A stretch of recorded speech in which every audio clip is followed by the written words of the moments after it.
The Flesheaters. Okay, not quite, but for local filmmakers Christopher Hutchinson and Pat Cavanaugh, that title is monster music to their ears. This week we caught up with the duo during the shooting of what someday may be considered a cult movie classic. It's not an average morning for this video rental store in Osborne Village. Inside, actors are dressed as your run-of-the-mill human flesh-loving zombies. They're ready for an indie film called Evening of the Flesheaters. Okay, lock it down. And roll camera. Roll it. And action. Oh, well, it's about time, Aston. I've been waiting here for 20 minutes.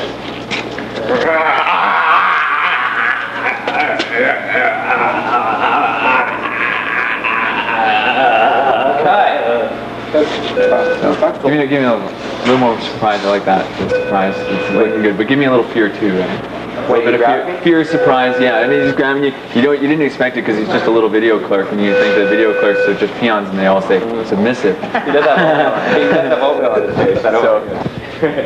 The arm waving stuff. When I was a kid, I always wanted to make monster movies. Monsters, creature creations, injury simulations. I'm a big fan of Tom Savini style makeups and Sam Winston and Baker and all the rest of the masters. And when I had an opportunity to go to school, I did. And then I came back here, and although local community does offer me a chance to do a lot of excellent effects in the non-knocking local community, never get a really good genre horror chance to do a splatterfest kind of film. And I was hanging out with Pat Cavanaugh, and we were sitting there back talking about genre films one day, and we decided to throw something together. Okay, roll cameras, and action. You do something like this for the love of it. You know you're probably never going to make your money back in any way, shape, or form. We're not putting a lot of money into it. We're doing a lot of favor trading, which is I think one of the best ways to do it. You know, local indie scene. Everybody's got some real talent to offer, and if you know the right individuals to contact and trade up favors and do whatever you can. Your fingers there, Steve. I want to see a little bit more, little massage there. There's a lot of freedom. There's a lot of very talented people at your disposal if you meet them and rub shoulders with them.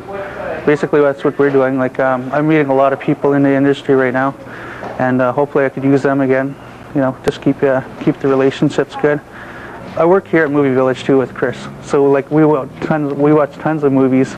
And we finally just got together. We said, hey, let's make this movie. It's,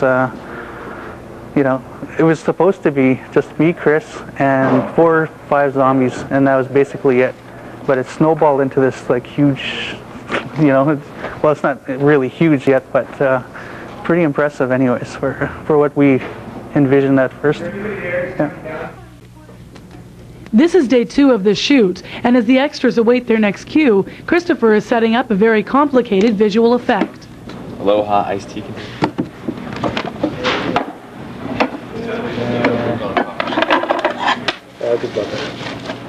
Let me get my thick stuff. Where's my thick stuff?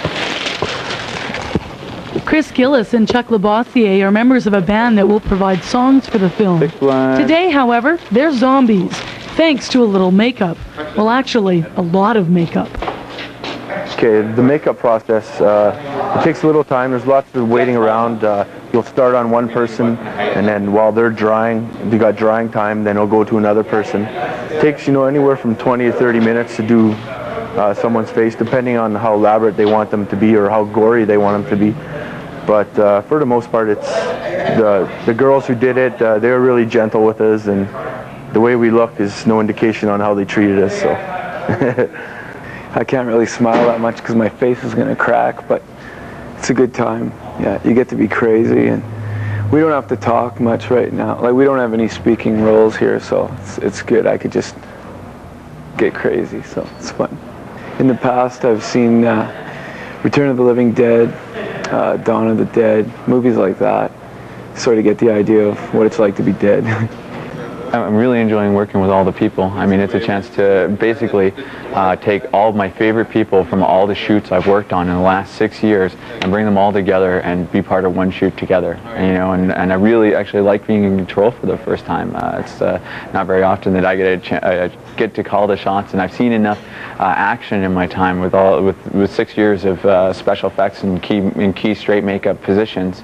I've seen enough stuff shot, and I always go, well, I know if I did it, I could do it this way. And I've learned sort of, I feel like I've gotten a good grasp of what is required to get the shots together, and the organization that's required to get the people together and keep people motivated. You know, we've been doing some great work, and yeah, can't say enough good things about all my people. Is it clear over there? Move that ladder out of there, right? Just in case. Okay, you guys ready? And again, sort of shaking the head, but sort of lift it up slowly. And roll cameras. Rolling. And action.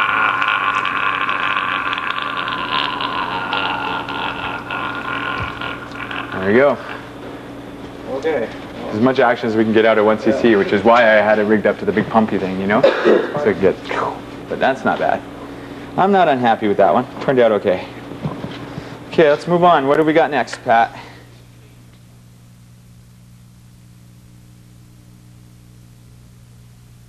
Evening of the Flesheaters, by the way, is expected to be finished, that is the editing process, in a couple of months. That puts the film on the shelf for Winnipeggers to buy and in stores later this year. And the filmmakers are also working on a website for the movie. You can watch for that as well.